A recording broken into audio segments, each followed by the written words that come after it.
So this chapter, before I start, is going to break down again the different types of myths and why they are created and what they mean.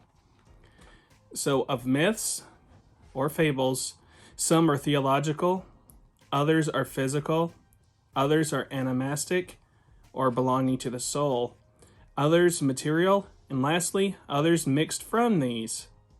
Myths are theological, which employ nothing corporeal, but speculate the very essence of the gods, such as the fable which asserts that Saturn devoured his children, or Cronus, as we would say, for it obscurely intimates the nature of an intellectual god, since every intellect returns into itself. So its symbolism for intellect returning to itself is what the myth is, according to Sallustius.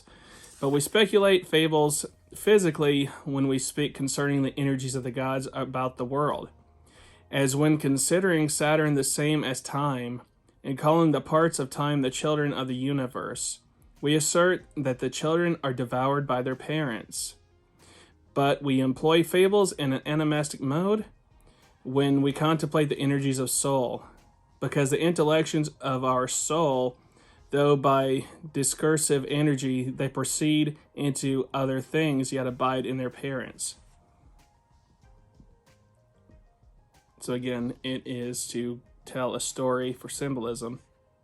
So lastly, fables are material, such as the Egyptians ignorantly employ, considering and calling corporeal nature divinities, such as Isis, earth, Osiris, humidity, Typhon, heat, or again, denominating Saturn, water, Adonis, fruits, and Dionysus, wine. And indeed to insert that these are dedicated to the gods, in the same manner as herbs, stones, and animals is the part of wise men. But to call them gods is alone the province of madmen. By the way, before we go any further, this is his words and not mine. But basically what he's saying right now is that a grape is not Dionysus. It's the symbol and offering of Dionysos or Dionysus, but Dionysus is not a grape. And to call it, allergies again, coffee time with Pick the Pagan.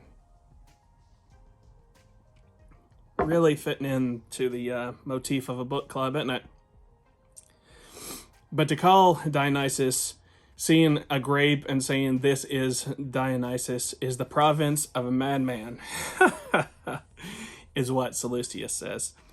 So unless we speak in the same manner as when, from established custom, we call the orb of the sun and its rays the sun itself, but we may perceive the mixed kind of fables, as well in many other particulars, as in the fable which relates that discord at a banquet of the gods through a golden apple. So here's the story that we all know about the golden apple.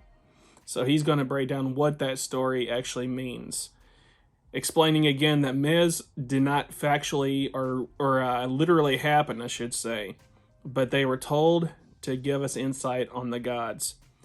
And he uses the example of the golden apple. So here we go.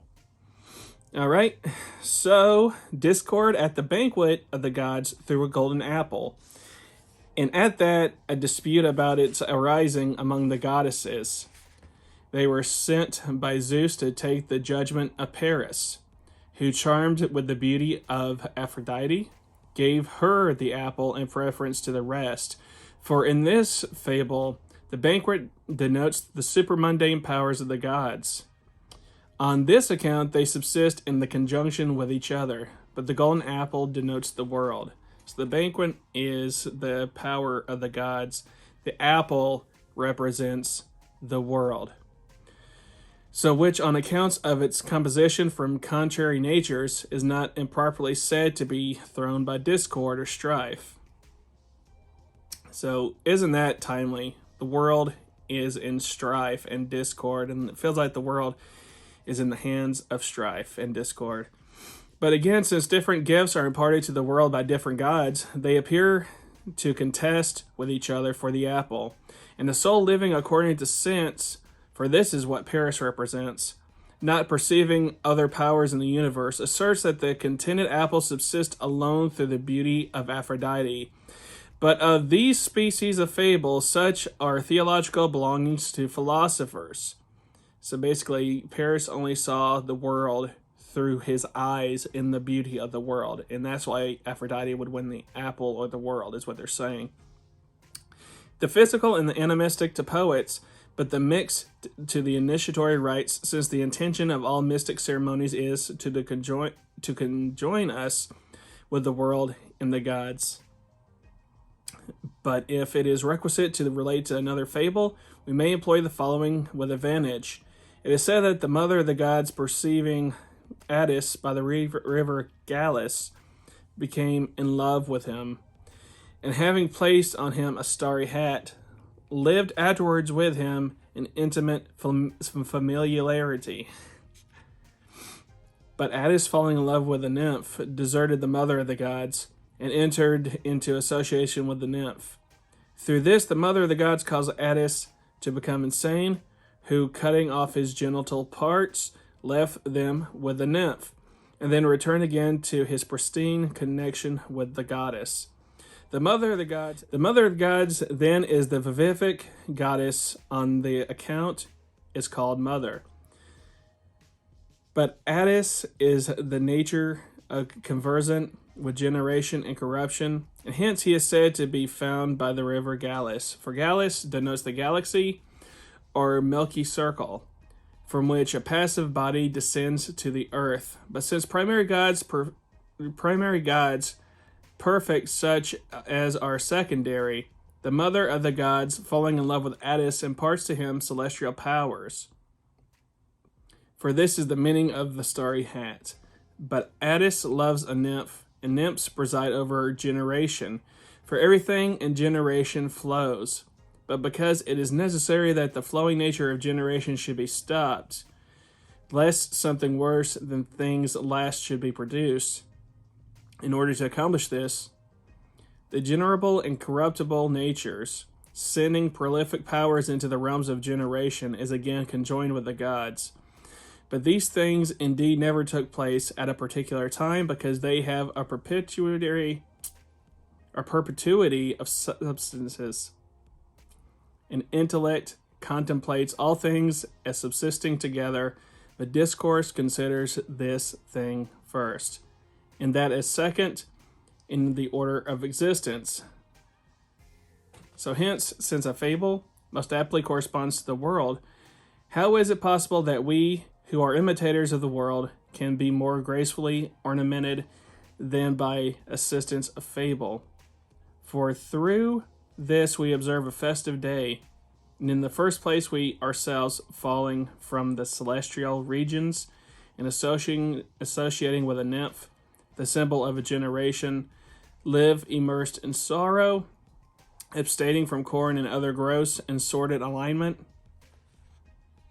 Since everything of this kind is contrary to the soul, afterwards the incisions of a tree of fasting succeed, as if we would amputate from our nature all further progress of generation. At length we employ the nutriment of milk, as it passes, and as if passing by this means into a state of regeneration.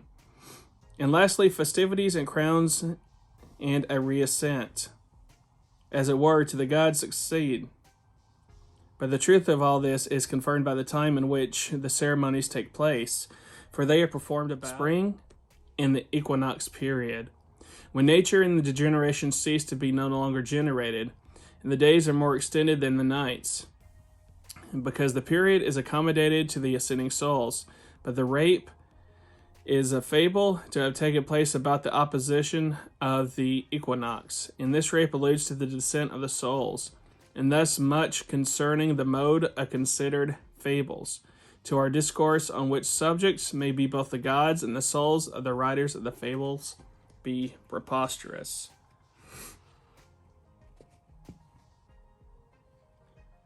And thus much concerning the mode of considering fables, to discourse on which subject may be both the gods and the souls of the writers of the fables be preposterous. So again, we're talking about how myths are just used as allegories for the universe, even the galaxies, and not historical fact. So I hope you guys enjoyed this chapter, chapter 4, and we'll go more in detail and talk about what is the first cause. What is the first cause? We'll talk about that on chapter 5. And I'll see you later, guys.